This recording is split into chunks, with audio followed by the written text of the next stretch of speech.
بسم الله الرحمن الرحيم. الرحمن علم القرآن.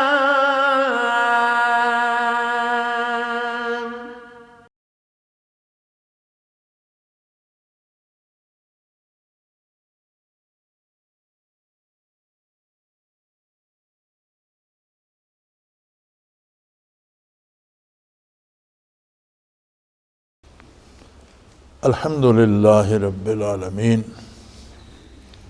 والصلاة والسلام علی حبیبہ محمد وآلہ وصحبہ اجمعین. اعوذ باللہ من الشیطان الرجیم. بسم اللہ الرحمن الرحیم. واذکر فی الکتاب مریم اذ انتبذت من اہلہا مکانا شرقیا فاتخذت من دونہم حجابا فأرسلنا إليها روحنا فتمثل لها بشرا سويا قالت إني أعوذ بالرحمن منك إن كنت تقيا قال إنما أنا رسول ربك لأهب لك غلاما زكيا قالت أن يكون لي غلام ولم يمسسني بشر لم أك بغيا قال كذلك قال ربك هو علي هين ولنجعله آية للناس ورحمة منا وكان أمرا مقضيا. اللهم سبحانك لا علم لنا إلا ما علمتنا إنك أنت العليم الحكيم.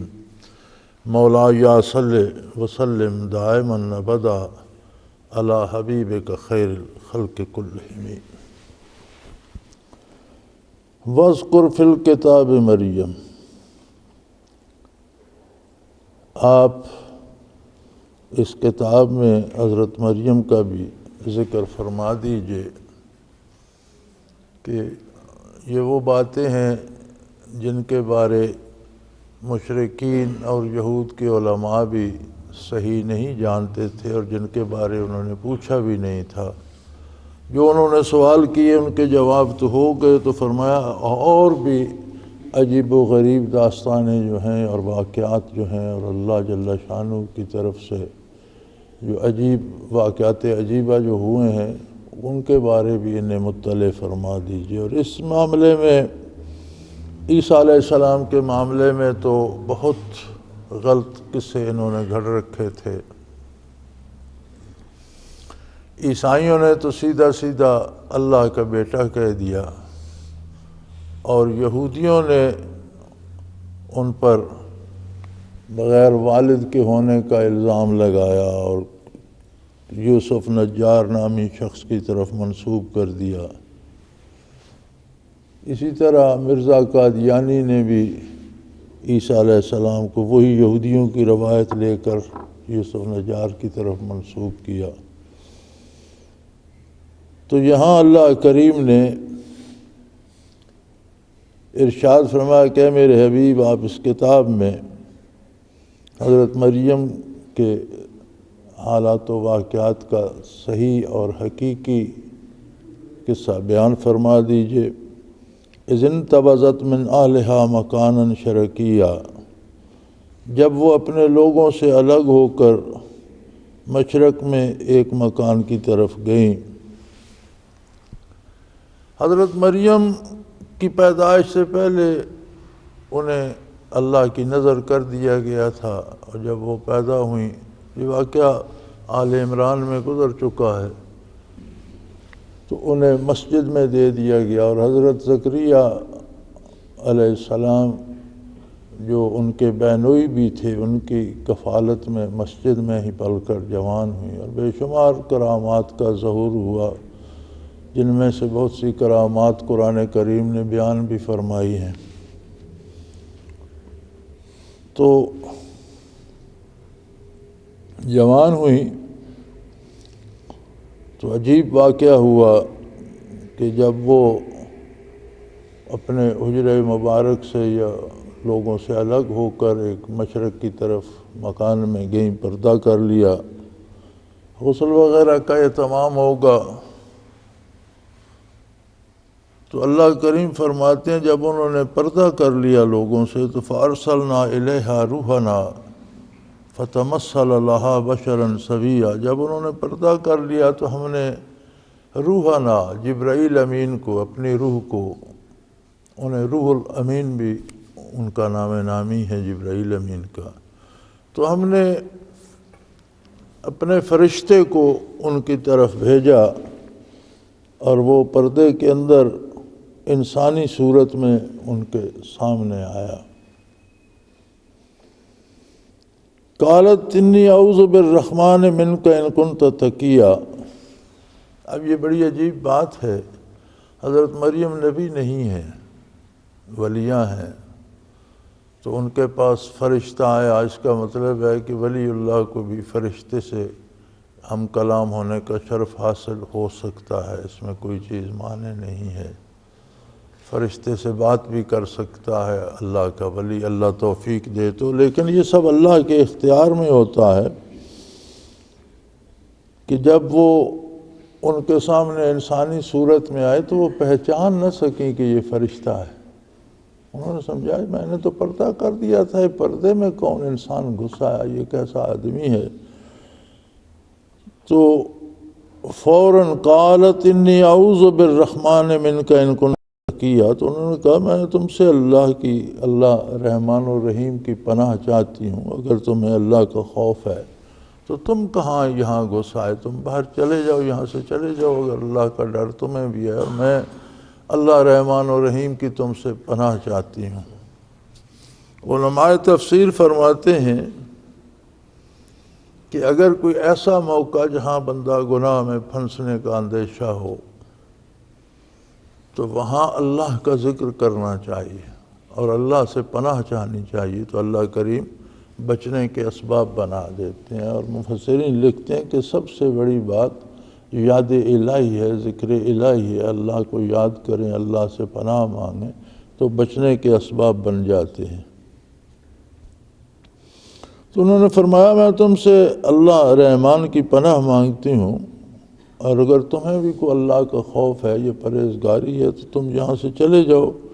قال انما انا رسول ربک، تو انہوں نے عرض کی کہ میں تو تمہارے رب ہی کا بھیجا ہوا، پروردگار ہی کا بھیجا ہوا ہوں، مجھے اسے اللہ رحمان و رحیم نے حکم دیا ہے یہاں آنے کا۔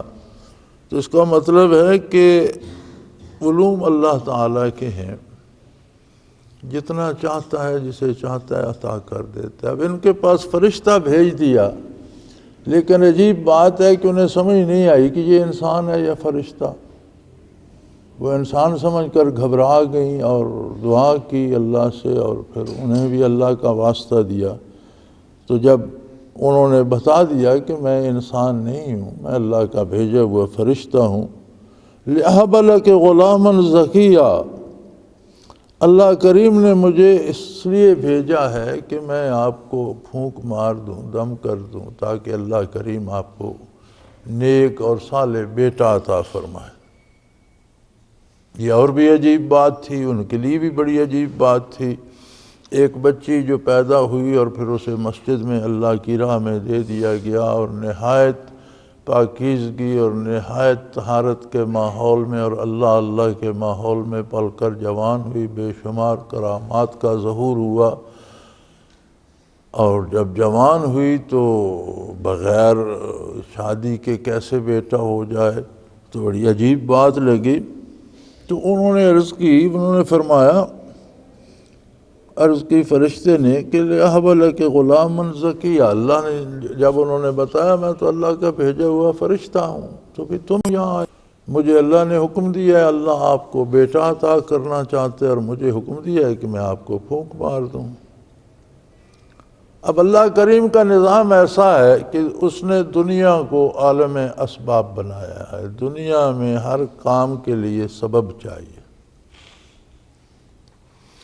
خود ذات باری نے جب یہ کرشمہ ظاہر کرنا چاہا اور یہ عجیب بات ظاہر کرنا چاہی کہ بغیر باپ کے بھی اولاد ہو سکتی ہے، اللہ چاہے تو وہ کر سکتا ہے، ورنہ تو ماں باپ سے اولاد ہوتی ہے، لیکن اس نے اپنے طور پر اللہ کریم نے عیسیٰ علیہ السلام کو بغیر باپ کے پیدا کرنا چاہا۔ قانون جو تھا کہ مرد اور عورت سے اولاد ہوتی ہے اس کے خلاف تو کیا، لیکن اصول فطری جو تھا کہ دنیا کے ہر کام کے پیچھے سبب ہونا چاہیے، وہ اللہ کریم نے خود بھی ترک نہیں فرمایا۔ فرشتے کو حکم دیا کہ تم جا کر پھونک مار دو۔ یعنی اللہ کریم کا قانون ہے کہ یہ دنیا عالم اسباب ہے اور ہر کام کے لیے سبب چاہیے، اور توکل یہ ہے کہ سبب اختیار کیا جائے، پوری محنت کی جائے، پورے خلوص سے کام کیا جائے، پھر نتیجے کا انتظار اللہ کی طرف سے کیا جائے، یہ توکل ہے۔ تو کام نہ کرنا اور کہنا میں توکل کر رہا ہوں، یہ توکل نہیں ہے۔ نبی کریم صلی اللہ علیہ وسلم کے پاس ایک صحابی حاضر ہوئے، تو باہر سے آئے تھے، اونٹ پر سوار ہو کر آئے تھے، تو حضور صلی اللہ علیہ وسلم نے پوچھا کہ اونٹ کا کیا کیا گیا؟ یا اللہ کے توکل پر باہر چھوڑ آئے ہوں۔ فرمایا نہیں، یہ توکل نہیں ہے، جا کر اس کا پاؤں باندھ دو، اس کی ٹانگ باندھ دو اور پھر اللہ پر توکل کرو۔ وہ جو مولانا رومی نے اسے منظوم کیا ہے کہ بر توکل بازوئے اشتر پہ بند، توکل یہ ہے کہ اپنی طرف سے اونٹ کے پاؤں باندھ دو اور پھر اللہ پر توکل کرو۔ اسباب اختیار کرو، نتیجہ اللہ کی طرف امید رکھو کہ بہتر ہوگا، پھر جو اللہ کی طرف سے آئے اسے قبول بھی کرو۔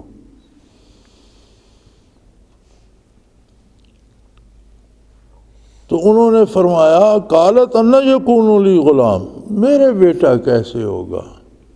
ولم یمسسنی بشر ولم اک بغیہ، کہ میری تو شادی بھی نہیں ہوئی، کسی مرد نے چھوا بھی نہیں، نہ میری شادی ہوئی ہے، نہ میں ایسی ہوں کہ میں نے کوئی غلط کام کیا ہو، تو بغیر اس کے مرد کے میرے بیٹا کیسے ہوگا؟ عجیب بات کرتے ہو تم، اللہ کے فرشتے تو ہو، لیکن تم بات عجیب کر رہے ہو کہ میری شادی بھی نہیں ہوئی، کسی نے مجھے چھوا تک بھی نہیں، بیٹا ہو جائے گا تو یہ کیسے ہوگا؟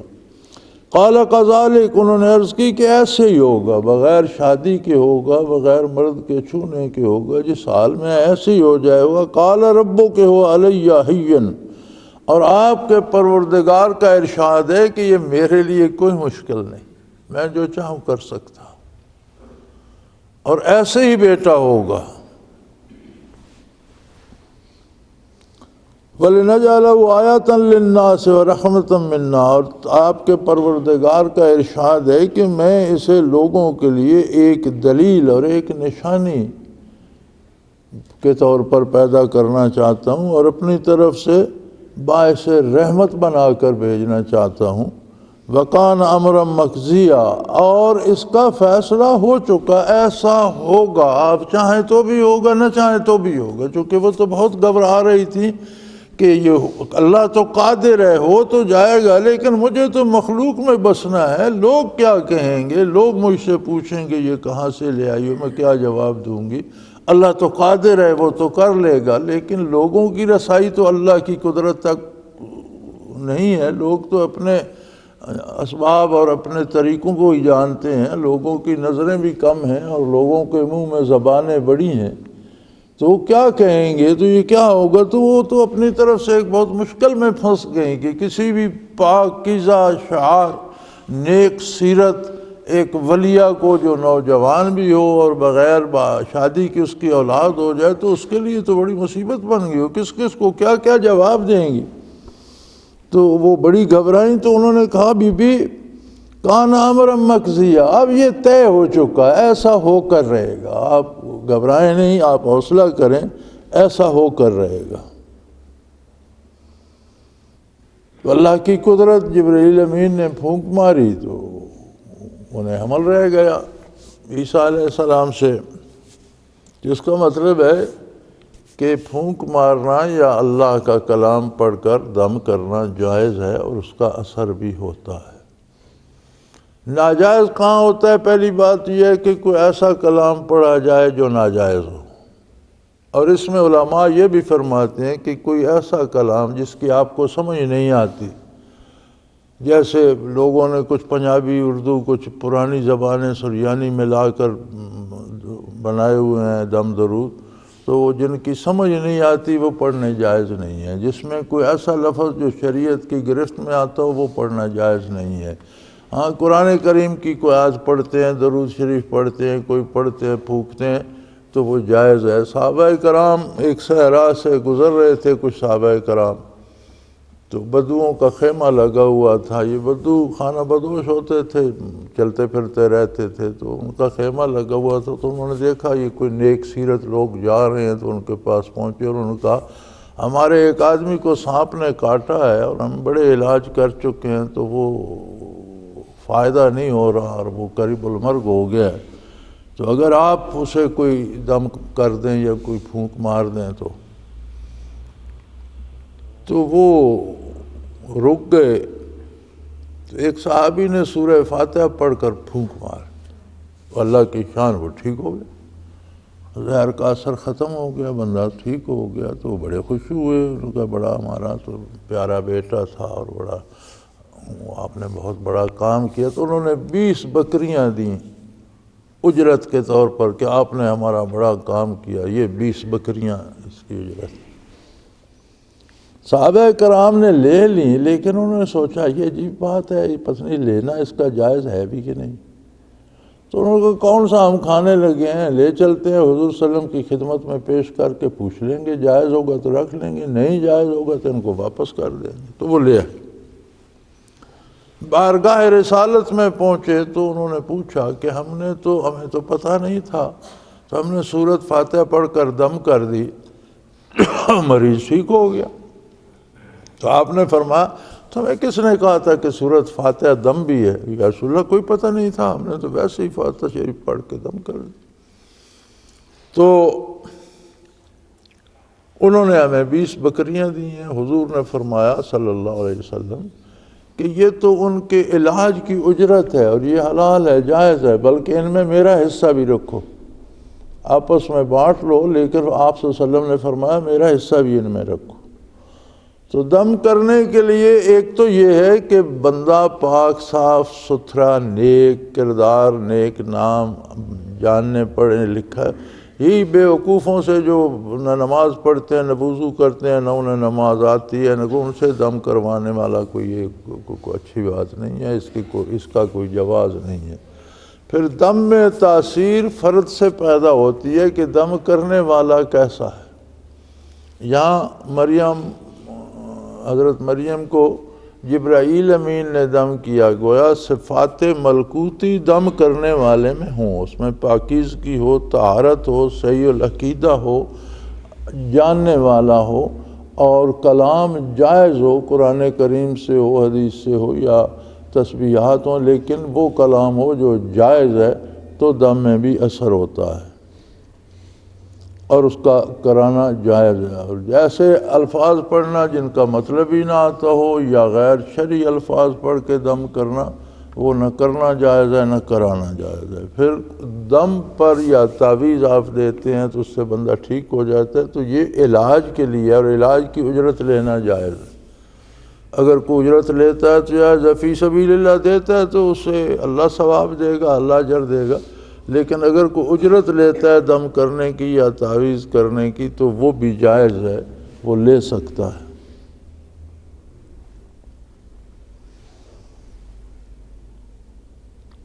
تو جبرائیل امین نے عرض کیا کہ آپ کے پروردگار کا ارشاد ہے کہ مجھ پر کوئی مشکل نہیں ہے، میں ایسے بھی بیٹا پیدا کر سکتا ہوں، اور اسے تو میں لوگوں کے لیے دلیل اور نشانی بناؤں گا اور اپنے رحمت کا باعث بناؤں گا، رحمت منا، اپنی طرف سے رحمت بانٹنے والا بناؤں گا۔ انبیاء رحمت الہی کا سبب ہوتے ہیں۔ وَقَانَ أَمْرًا مَقْضِيًّا، آپ اب گھبرائیں یا جو بھی کریں یہ تو طے ہو چکا، ایسا ہوگا۔ فَحَمَلَتْهُ فَانْتَبَذَتْ بِهِ مَكَانًا قَصِيًّا، تو وہ اس بچے کے ساتھ حاملہ ہو گئیں، پھر اسے لے کر ایک الگ جگہ چلی گئیں۔ جب انہیں حمل ہو گیا تو یہ ایک معجزاتی کام تھا، یہ اس ترتیب سے تو نہیں تھا کہ بچہ ہے پھر وہ 9 مہینے پیٹ میں رہے گا، پھر وہ لمبی ترتیب تھی، یہ تو سارا کام معجزاتی تھا۔ جب حمل ہو گیا تو وہ گھر سے نکل گئیں، باہر کسی جگہ الگ چلی گئیں، وہاں پہنچیں، فجاء المخاض، ایک الگ جگہ چلی گئیں، تو جب وہاں پہنچی فجاء المخاض الی جذع النخلہ، تو وہاں درد ذیل شروع ہو گیا، ولادت کا وقت آ گیا۔ چونکہ یہ سارا معجزاتی کام تھا، یہ کوئی ایسا نہیں تھا کہ اب وہ 9 مہینے جنگل میں دھکے کھاتی رہیں تو کسی کو پیچھے سے یاد ہی نہیں، یا کسی نے پیچھے سے پتہ ہی نہیں کیا کہاں گئیں، ایسی بات نہیں ہوئی۔ وہ گھر سے الگ ہو گئیں، باہر جنگل میں نکل گئیں، تو وہاں بچے کی پیدائش کا عمل شروع ہو گیا، تو درد سے شروع ہو گیا، اور وہ درد کے مارے ایک کھجور کا پرانا تنا کھڑا تھا، اس کے ساتھ انہوں نے آ کر ٹیک لگائی۔ سوکھا تنا کھڑا تھا کھجور کا، جس پر پتے شتے جھڑ گئے تھے، کیونکہ یہاں اللہ کریم نے کھجور کا درخت نہیں فرمایا، فرمایا جذع النخلہ، کھجور کا تنا تھا صرف، یعنی پتے شتے جھڑ گئے تھے، خشک تنا کھڑا تھا، تو اس کے سہارا انہوں نے لیا، اس کے ساتھ ٹیک لگائی، اور بڑے دکھ سے کہا یا لیتنی مت قبل ھذا، قالت یا لیتنی مت قبل ھذا، اے کاش میں مر گئی ہوتی یہ کچھ دیکھنے سے پہلے، اس وقت سے پہلے، وکنت نسیا منسیا، اور اب تک لوگوں کو بھول بھال چکی ہوتی کہ میری یاد بھی نہ ہوتی کہ کون تھا یا کون نہیں۔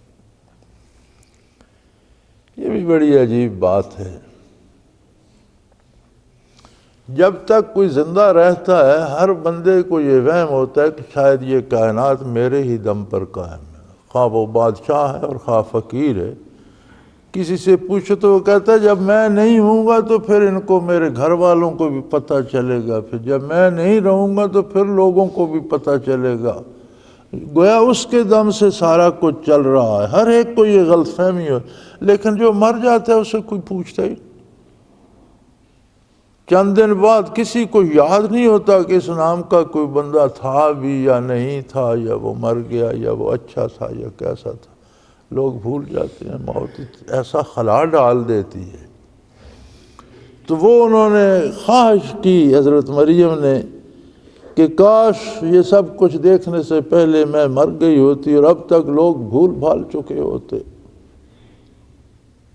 فناداها من تحتها اللہ تحزنی قد جعل ربک تحتک سریا، تو جبرائیل امین نے پردے سے آواز دی، سامنے نہیں آئے، چونکہ ولادت کا وقت تھا اور وہ درد ذیل شروع ہو چکا تھا، تو یہ خاتون کے لیے انتہائی پردے کا وقت ہوتا ہے، تو وہ سامنے نہیں آئے، پردے سے آواز دی کہ گھبرائیں نہیں، اللہ کریم نے آپ کے قدموں کے نیچے آپ کی خاطر کے چشمہ جاری کر دیا، ورنہ تو وہ صحرائی علاقہ تھا، کھجوروں کے خشک تنے کھڑے تھے۔ تو انہوں نے پردے سے جبرائیل امین نے آواز دی کہ بی بی آپ گھبرائیں نہیں، آپ کے رب کریم نے آپ کے قدموں میں ایک چشمہ پیدا کر دیا ہے، اور حزی الیک بجذع النخلہ، تو آپ اس کھجور کے خشک تنے کو ہلائیں، تو ساکت الیک رطبا جنیا، تنا تو خشک ہے لیکن آپ پر کھجوریں تازہ تازہ گریں گی۔ اب یہاں بھی دیکھیں کہ اللہ کریم نے قدموں میں چشمہ پیدا کر دیا ہے، لیکن آپ ریت ہٹائیں گی تو صاف پانی نکل آئے گا۔ کھجور کا خشک تنا ہے، آپ اس کے آسرے پہ کھڑی ہیں، اسے ذرا ہلانے کی کوشش کریں، یعنی سبب اختیار کریں، نتیجہ اللہ کی دست قدرت میں۔ دنیا عالم اسباب ہے، اور توکل یہ ہے کہ آپ سبب اختیار کا، اب ایسا قادر کریم ہے کہ خشک تنے پر تازہ کھجوریں دے رہا ہے۔ پھر دنیا کے دوسرے سبب کو بھی مد نظر رکھا کہ آپ خاتون کو جب بچے کی ولادت ہوتی ہے تو اگر آپ تازہ کھجور پانی میں ملا کے، پانی میں تر کر کے خاتون کو کھلائیں تو فوراً بچہ پیدا ہو جاتا ہے۔ یہ دوا آج تک چل رہی ہے اور بڑا شافی علاج ہے۔ آج تو ہم انتظار ہی نہیں نہ کرتے، اب تو زمانہ ایسا آ گیا کہ 2 ہفتے پہلے ہسپتال لے جاتے ہیں اور پھر آپریشن کرا کے فخر کرتے ہیں کہ ہم نے آپریشن کرایا، اور سمجھتے ہیں یہ بڑے فخر کی بات ہے۔ آج تک دنیا گھروں میں ہی پیدا ہوتی رہی، ہم گھروں میں پیدا ہوئے، ہماری اولادیں گھروں میں پیدا ہوئے، ہمارے باپ دادا گھروں میں پیدا ہوئے۔ تو یہی علاج ہوتے تھے۔ تو اگر کھجور پانی میں بھگو کر کھلا دی جائے تو اس سے ولادت آسان ہو جاتی ہے اور فوراً ہو جاتی۔ تو اللہ کریم نے ایسا انتظام فرمایا کہ وہاں تازہ میٹھا پانی بھی عطا کر دیا، اور فرمایا تنا خشک ہے، خشک رہے گا، اسے رہنے دو، آپ اسے ہلائیں، آپ کے لیے تازہ کھجوریں گرے گی۔ وَحُزِّي إِلَيْكِ بِجِذْعِ النَّخْلَةِ، اس کھجور کے تنے کو آپ ہلائیں۔ یہاں بھی اللہ کریم نے کھجور کا درخت نہیں فرمایا، جذع النخلہ کھجور کا تنا ہے، اسے ہلائیں تو ساقط علیک رطبا جنیہ، تو آپ پر تازہ کھجوریں گریں گی، اور پانی پئیں، کھجور پانی میں بھگو کر کھائیں۔ فَكُلِي وَاشْرَبِي وَقَرِّي عَيْنًا، بیٹا پیدا ہو جائے گا، آپ کھجوریں کھائیں بھی، پانی بھی پئیں، اور بیٹے کو دیکھ کر اپنی آنکھیں ٹھنڈی کریں۔ گویا نیک اولاد کا پیدا ہونا بھی باعث راحت و سکون ہوتا ہے۔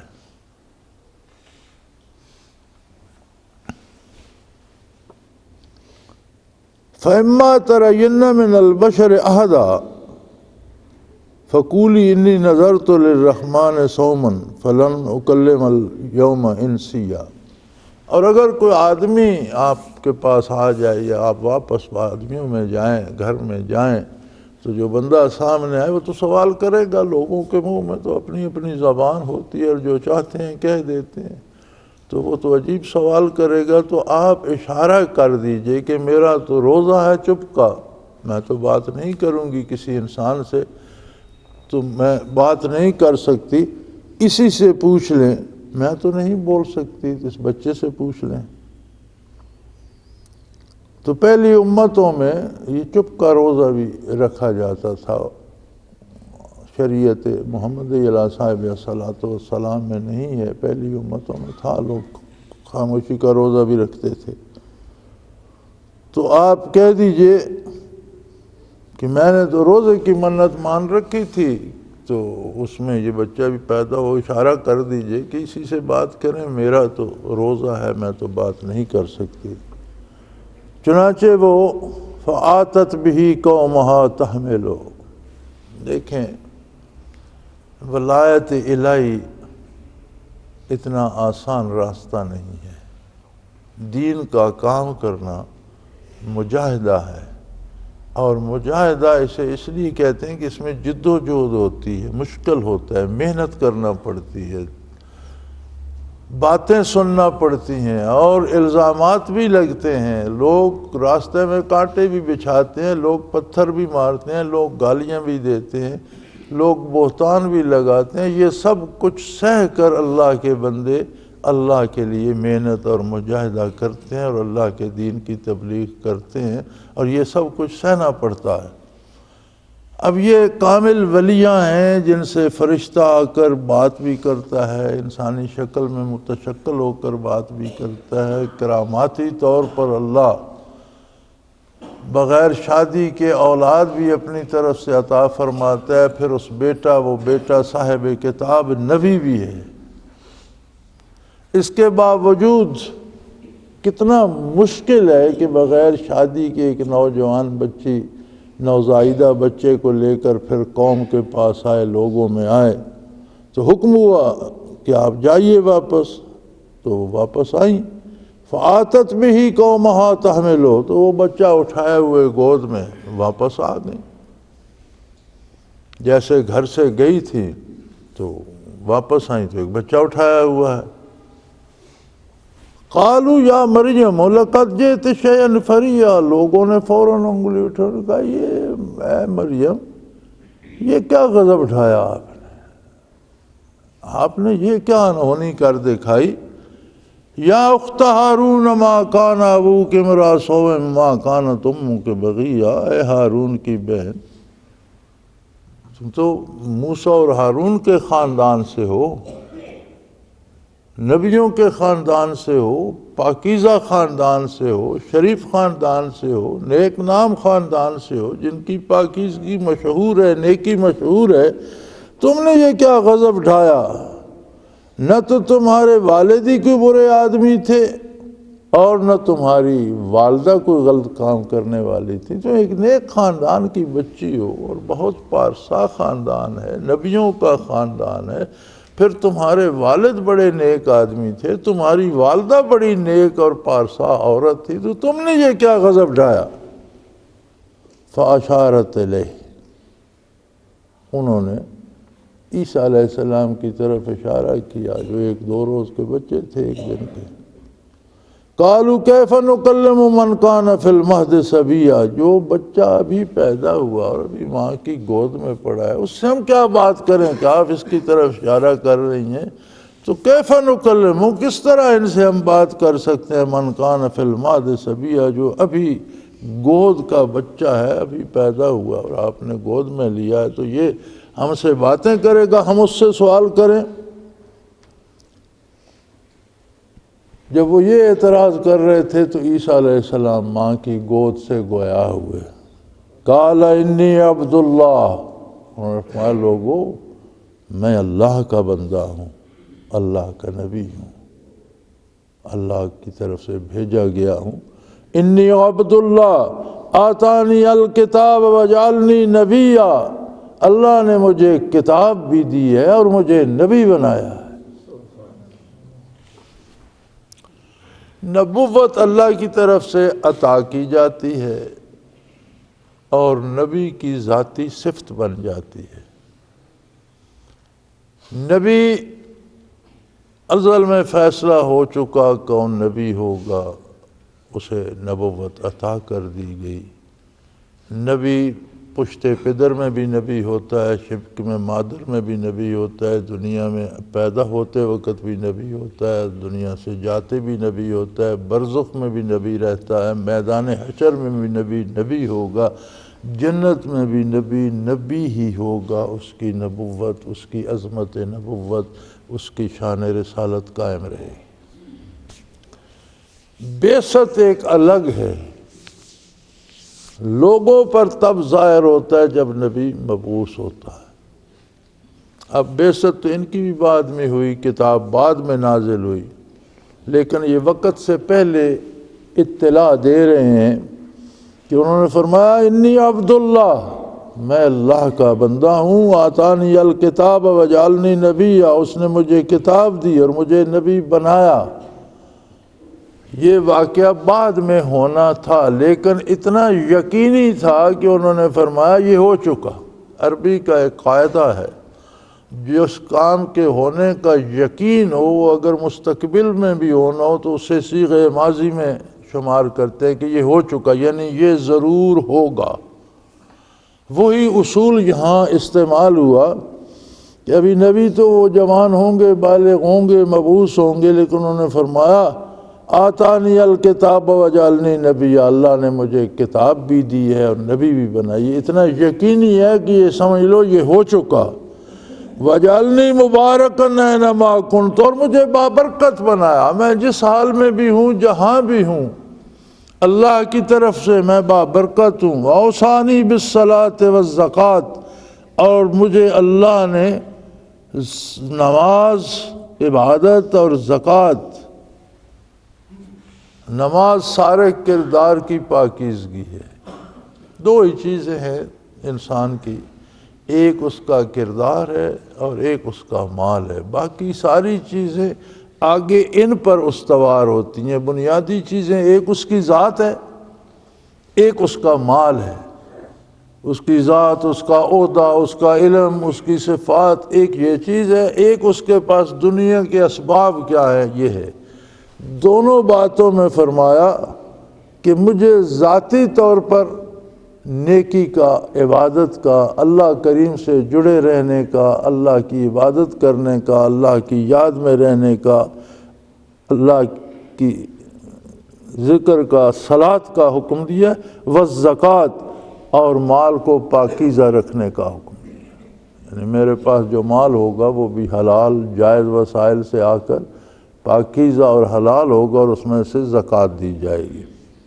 ما دمت حیا، یہ دونوں احکام پوری زندگی کے لیے ہیں، بلوغت سے لے کر موت تک ہم اس کے مکلف ہیں اور اس کو ایسا ہی پاک صاف رکھا جائے گا۔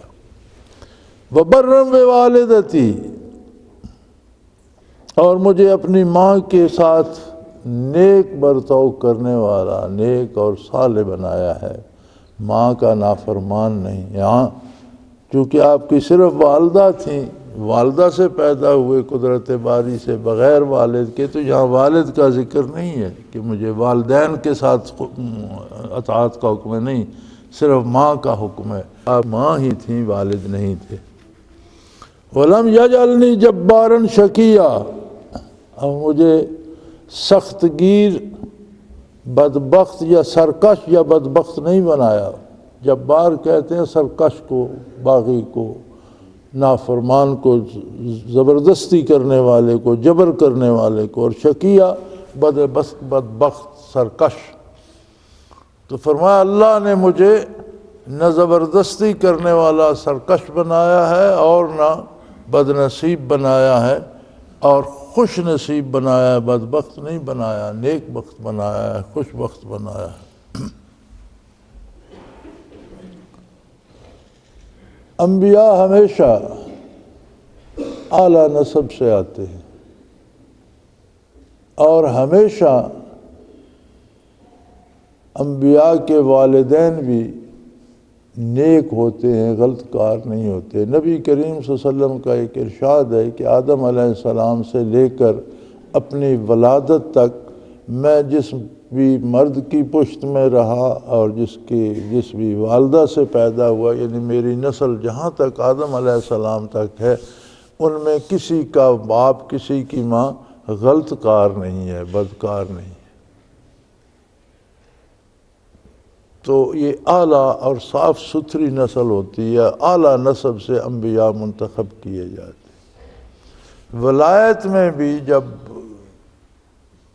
مناصب عطا ہوتے ہیں تو وہ اعلیٰ نسب کے، اعلیٰ خاندانوں کے لوگ ہوتے ہیں۔ انسان سارے آدم علیہ السلام کی اولاد ہے، اور پھر آدم ثانی ہے نوح علیہ السلام، طوفان نوح علیہ السلام میں لوگ، ساری انسانیت غرق ہو گئی جہاں جہاں انسانی آبادی تھی، اور پھر جو لوگ نوح علیہ السلام کے ساتھ کشتی میں سوار تھے اور بچ گئے، ان میں سے کسی کی اولاد آگے نہیں چلی، پھر آگے ساری آبادی جو ہے وہ نوح علیہ السلام کی اولاد سے آگے ان کے پوتے پڑ پوتے اس طرح سے بڑی، تو انہیں آدم ثانی بھی کہا جاتا ہے۔ تو سارے بندے اولاد تو آدم علیہ السلام اور نوح علیہ السلام کی ہیں، لیکن جوں جوں پیشے بڑھے، جوں جوں کردار بدلے، جس طرح مزاج بدلے، تو اس طرح جینز بھی بدل گئے۔ تو کچھ لوگ جن کا کردار اعلیٰ رہا اور جن کا اطوار پاکیزہ رہا اور اخلاق صحیح رہے، اور انہوں نے اپنے نسب کی حفاظت کی، تو وہ خاندان مدتوں چلتے رہے، چل رہے ہیں، چلتے رہیں گے، اعلیٰ نسب ہوں گے، ان کے کردار اچھے ہوں گے، ان کا احترام ہوگا لوگوں میں، اور ان کی عزت ہوگی، اور ایسے ہی لوگوں میں سے انبیاء چنے جاتے ہیں۔ اور ایسی، اور جو لوگ اپنے کردار کی وجہ سے گھٹیا ہو گئے، سوچ گھٹیا ہو گئی، پھر وہ بات جینز میں چلی جاتی ہے، آگے نسل جو ہے وہ کمزور ہو جاتی ہے۔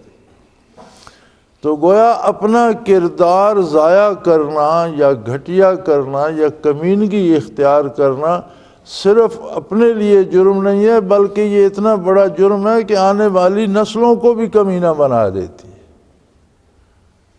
یعنی انسان کو صرف اپنے لیے زندہ نہیں رہنا چاہیے، اپنے پہلوں کی عزت باہر رکھنے کے لیے بھی اپنا کردار صحیح رکھنا چاہیے، اور اپنے آنے والی نسل کو صحیح رکھنے کے لیے بھی کردار کو پاکیزہ رکھنا ضروری ہے۔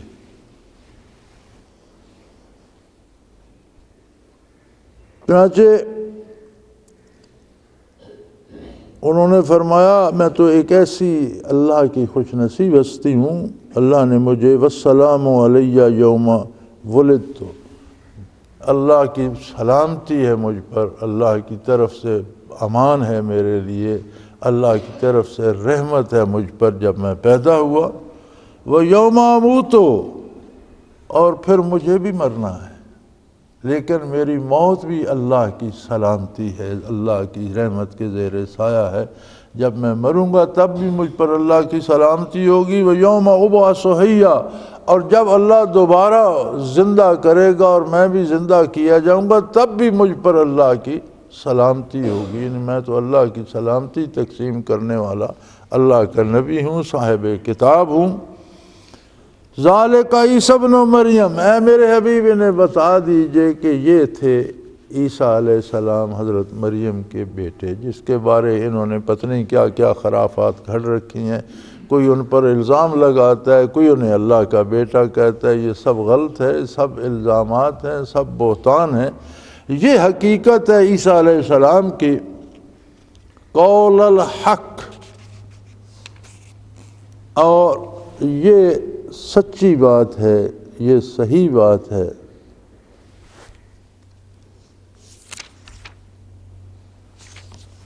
قول الحق الذی فیہ یمترون، یہ حقیقت ہے عیسیٰ علیہ السلام کی، جس میں یہ جھگڑتے ہیں، ایک دوسرے پر الزام لگاتے ہیں، ایک دوسرے سے مناظرے کرتے ہیں، اور جس میں یہ شور کرتے ہیں، وہ ساری حقیقت یہ ہے کہ یہ تھے عیسیٰ علیہ السلام۔ وہ پورا واقعہ قرآن کریم نے ارشاد فرما دیا، فرمایا ما کان للہ یتخذ من ولد،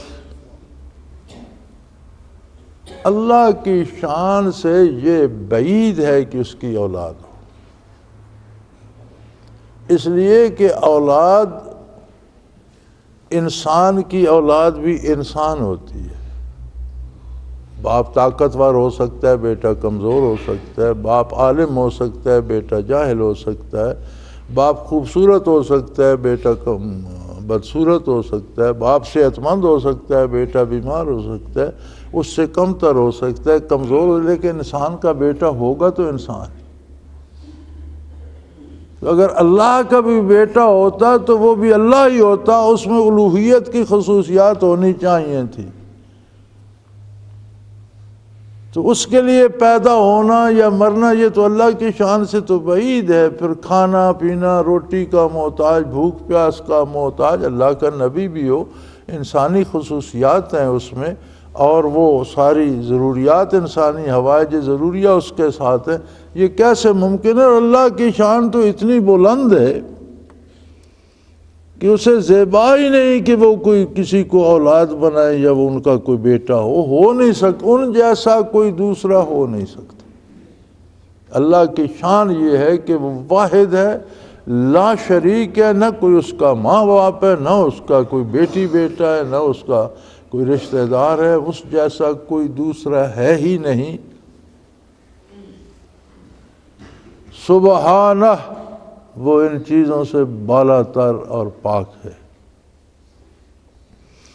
اذا قضا امرا فانما یقول له کن فیکون، تم تو موجود دنیا کو جانتے ہو، جو چیزیں تمہارے سامنے ہیں تم تو ان کو جانتے ہو۔ اللہ کے علم میں ہر چیز موجود ہے، کوئی غائب نہیں، اس کے سامنے ہر چیز موجود ہے، اس کا علم حضوری ہے، اس میں نہ کوئی ماضی ہے نہ مستقبل ہے، ہر چیز ہر حال میں اللہ کے علم میں موجود ہے، اور وہ جب چاہتا ہے، جو کرنا چاہتا ہے، کسی کام کا فیصلہ کرتا ہے تو صرف حکم دیتا ہے اسے کہ ہو جا، اور وہ ہو جاتا ہے۔ یعنی شے معدوم ہے، دنیا میں اس کا کوئی سرا سراغ نہیں، لیکن اللہ کے روبرو تو موجود، وہ اسے کہتا ہے ہو جا، وہ دنیا میں فوراً ہو جاتی ہے۔ موجود کو حکم دینا تو اور بات ہے، وہ معدوم کو بھی ارشاد فرماتا ہے، حکم دیتا ہے، اور معدوم عدم سے وجود میں آ جاتا ہے۔ وَإِنَّ اللَّهَ رَبِّي وَرَبُّكُمْ، اور یقیناً یہی اللہ جس کی یہ شان ہے، یہی میرا پروردگار ہے۔ اللہ ربی، اللہ میرا خالق بھی ہے، میرا رازق بھی ہے، میری فریاد سننے والا بھی ہے، ہر جگہ ہر نعمت مجھے پہنچانے والا بھی ہے، میری زندگی کی ایک ایک تار اسی کے دستے قدرت میں ہے۔ وہی میرا پروردگار ہے، اور سن لو لوگو تم سب کا بھی وہی پروردگار ہے۔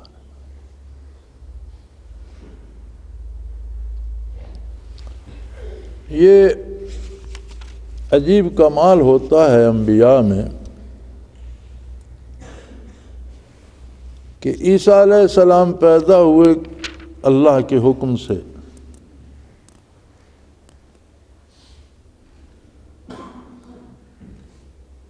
تو انہوں نے بھی یہ فرمایا، پہلا کلمہ یہ فرمایا انی عبد اللہ، یعنی میری پیدائش غیر فطری طریقے سے ہوئی، قدرت کاملہ سے ہوئی، بغیر شادی، بغیر مرد عورت کے ہوئی، لیکن میں اس طرح پیدا ہو کر میں کوئی خدا نہیں بن گیا، میں اللہ کا بندہ ہوں۔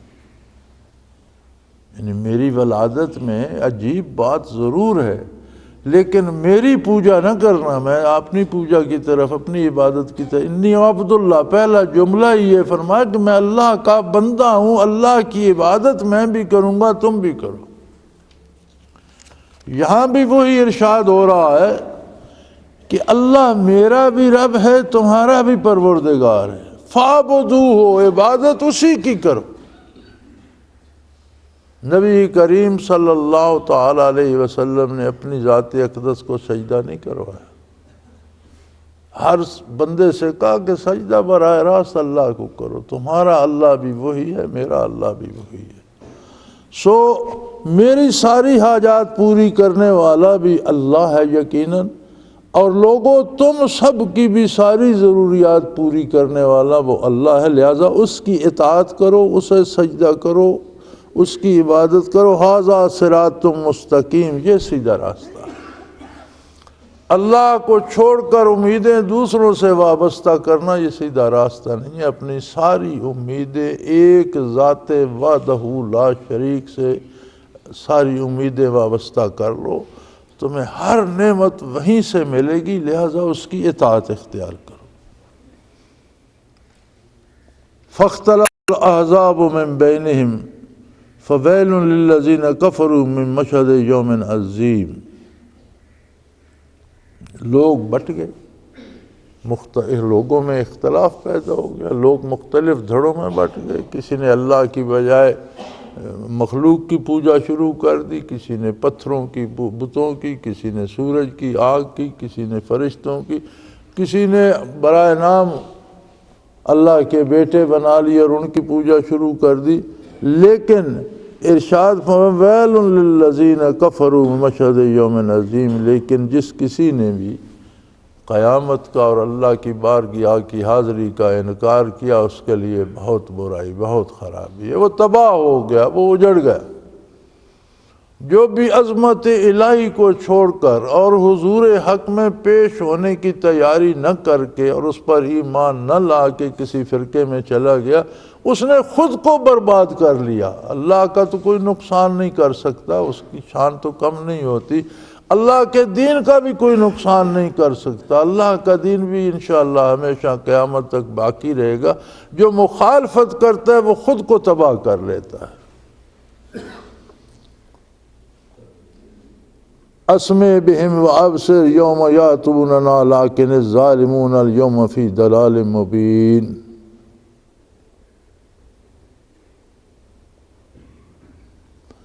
فرمایا جب میدان حشر قائم ہوگا، بارگاہ الہی لگے گی، دربار الہی ہوگا، تو دیکھنا یہ کیسے دیکھتے ہیں اور کیسے سنتے ہیں۔ جب دوزخ بھی سامنے لائی جائے گی، جنت بھی قریب ہوگی، تو انہیں ہر چیز کا یقین آ جائے گا،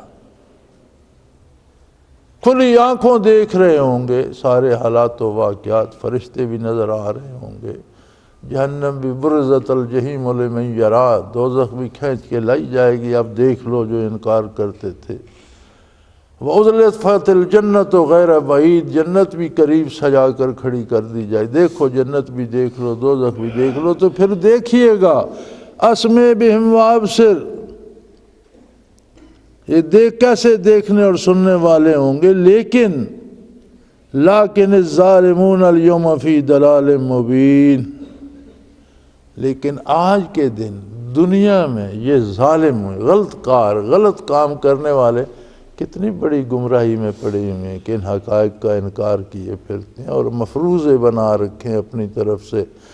ساری کی ساری ہدایت اللہ کے نبی کے ارشاد اور اللہ کی کتاب میں ہے، اس سے باہر کو جو کچھ بھی گھڑتا ہے وہ گمراہی ہے۔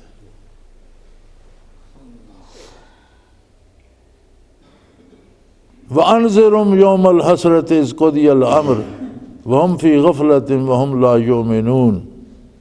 فرمایا انہیں اس دن سے ڈرائیں جب فیصلے ہوں گے۔ ابھی تو لوگ عمل کر رہے ہیں اور وہ لکھے جا رہے ہیں۔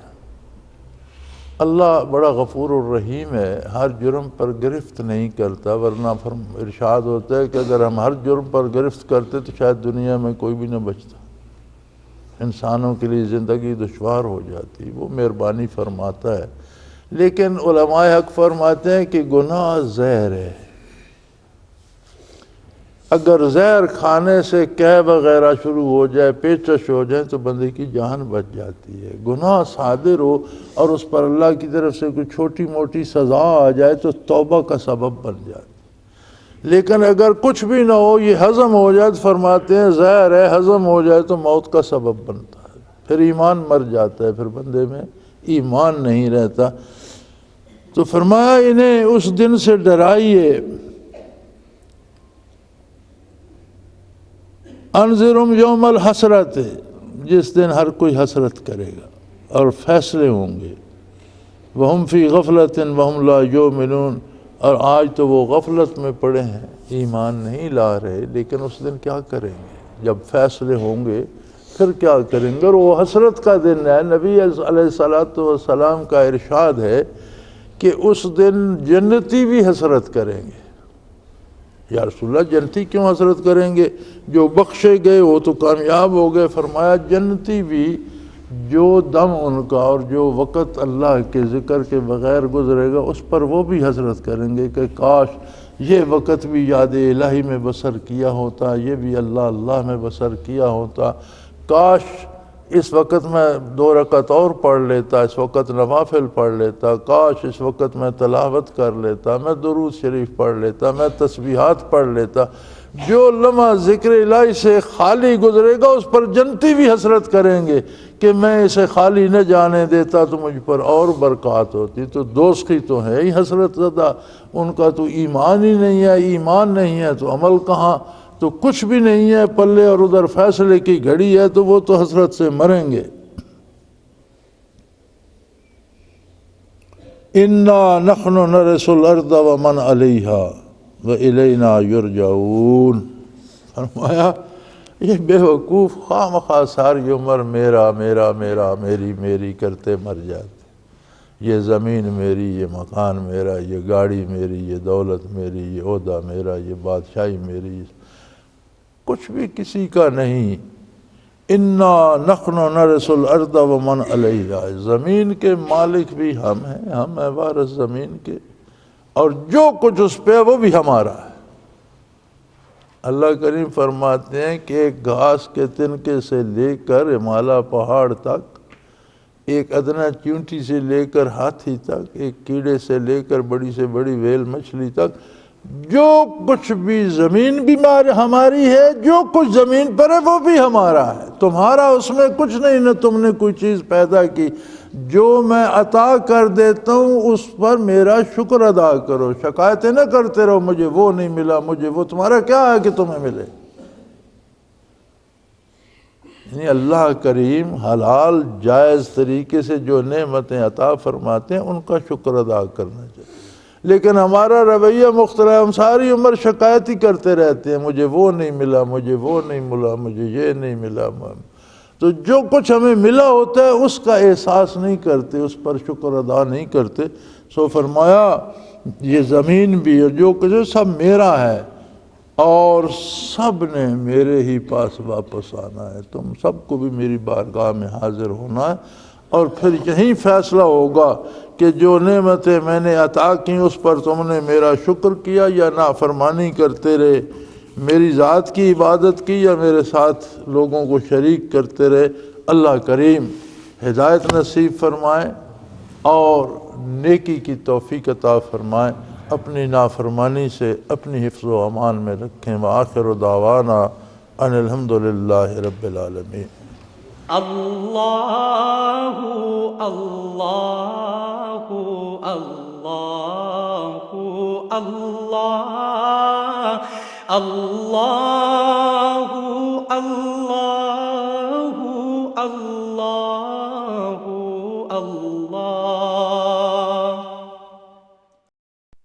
حضرت امیر محمد اکرم آوان مد ذلہ العالی دارالعرفان منارہ ضلع چکوال میں سالہ سال سے قرآن و حدیث کے اوپر خطابات کر رہے ہیں اور سلسلہ نقشبندیہ اویسیہ کے مطابق لوگوں کو ذکر الہی کی تربیت دے رہے ہیں۔ وہ قرآن پاک کی تفسیر ترتیب وار بیان کر رہے ہیں۔ تفسیر قرآن کو وہ موجودہ ملکی اور بین الاقوامی حالات کے مطابق بیان کرتے ہیں۔ موٹر وے سے کلر کہار کے انٹرچینج سے نکلتے ہوئے کلر کہار کی جھیل سے ہوتے ہوئے میانی، بوچھال اور نورپور سے گزرتے ہوئے دارالعرفان منارہ پہنچ سکتے ہیں۔ حضرت امیر محمد اکرم آوان نے بچیوں اور بچوں کی دینی اور دنیاوی تعلیم کے لیے سقارہ اکیڈمی کے نام سے ایک درسگاہ بھی قائم کی ہے، جس کا افتتاح ملک پاکستان کے صدر جنرل محمد ضیاء الحق نے اپنے دست مبارک سے کیا تھا۔ وہ تمام احباب جو اسلام کی طلب رکھتے ہیں ان سے گزارش ہے کہ دارالعرفان منارہ ضلع چکوال میں امیر محمد اکرم آوان صاحب کے خطابات سے مستفید ہوں۔ وہ ہر جمعے کو نماز سے پہلے بیان فرماتے ہیں۔ ہر ماہ کی پہلی اتوار کو ماہانہ اجتماع ہوتا ہے جس میں آپ خصوصی خطاب فرماتے ہیں اور پاکستان کے چاروں صوبوں سے احباب اس اجتماع میں شرکت کرتے ہیں۔ اس کے علاوہ یہاں سال میں 2 مرکزی اجتماعات بھی ہوتے ہیں، ایک رمضان المبارک میں اعتکاف کا اجتماع اور دوسرا جولائی اور اگست میں 40 دن کا اجتماع ہوتا ہے جس میں روحانی تربیت کی جاتی ہے۔ اپنا خون سیماب دے کر اتنا ہم کر جائیں گے، نام آقا کا چمن میں پھر رقم کر جائیں گے۔